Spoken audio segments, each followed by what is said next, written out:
Yeah, well, let's talk about the root cause. And so general root cause, but also what are some of the biggest root causes you're seeing today that are causing people to be overrun with chronic infections and a number of these other issues? You know, one of the things, and I just talked about this at my seminar, a lot of people chase the parasites, candida. I did. I had both, and I had to knock them back. However, it wasn't until I got my mercury levels down to a certain point that my immune system was able to activate again, if you will, and start to get those things, rid them of it. Because I would beat back the candida, beat back the parasites, they would come back. Lyme, they're all what we call opportunistic pathogens.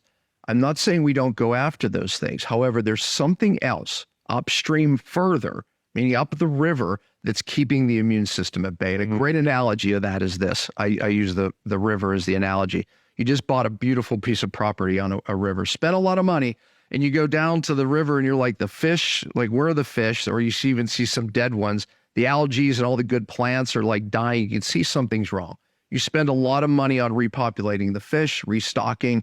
You put better new plants in, algae. You do all this work, and 3 months later, it's dead. You do it again, spend even more money. Finally, your neighbor comes over and says, hey, Josh, you might want to save your money. 20 miles up the river is a factory putting lead and mercury in the water. Wow. The point I'm making is you might be someone just spending a lot of money on things to fix your gut, probiotics, different things like that. You're putting it here when there's a toxic source up the stream. That was me, right? I mean, I had so much mercury and my body was just poisoning itself. So the parasites, the candida, they're opportunes. They just, your immune system was crushed and they kept coming back. So we have to get to these sources.